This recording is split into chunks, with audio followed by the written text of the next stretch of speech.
Railroads didn't really want to come to Arizona. It was more of a situation where they needed to get through Arizona. They actually entered Arizona at Yuma, but they actually built from the west eastward, and then arriving through Gila Bend, Maricopa, Tucson, and then further eastward. In about 1887, the Maricopa and Phoenix Railroad built a line northward from the town of Maricopa, or near Maricopa, northward into Tempe, crossing the Salt River, and then continued on to Phoenix.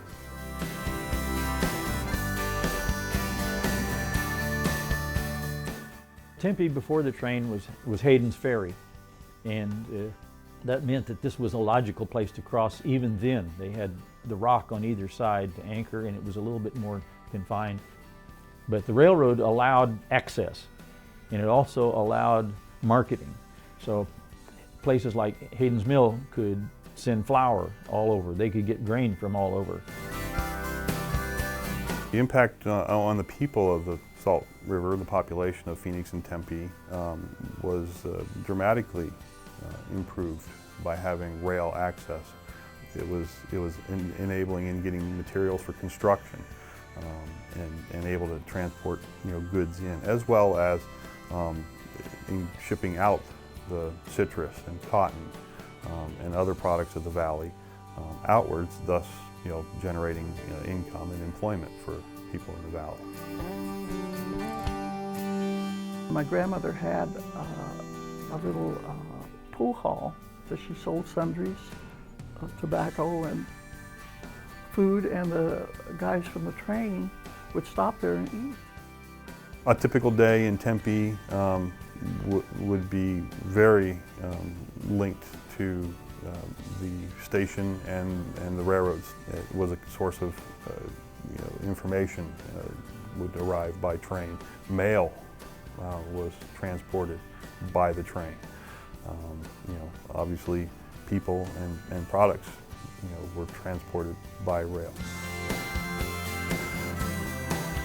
I actually grew up in Gilbert, Arizona, which to me seemed like the absolute remotest place on the planet.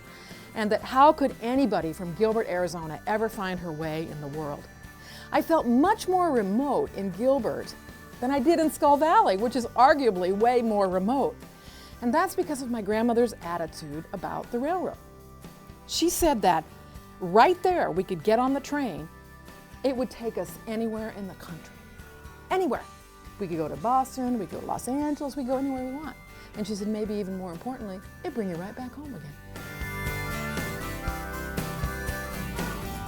It was all a part of our lives because it was there when we were growing up. You never went any place that the tracks and the trains weren't there. The thing that I remember about the railroad when I was a little girl was that, first of all, it was literally right across the road from where we lived, and so you would hear it in the night. They just blow and blow and blow, and you can hear them go all the way through town. We could hear them all our lives. We could hear them through the middle of the night, going and delivering and coming and going.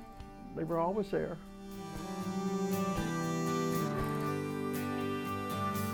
The three trains that went through town were the Sunset Limited, east and west, the Argonaut, east and west, and the Golden State, east and west.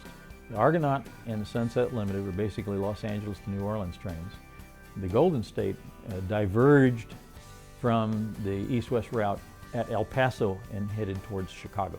At kind of the halcyon or high water mark of train travel, there was as many as 11 to 13 different passenger trains a day coming through the Phoenix, Tempe area. And that really hit its pinnacle in the 30s and 40s.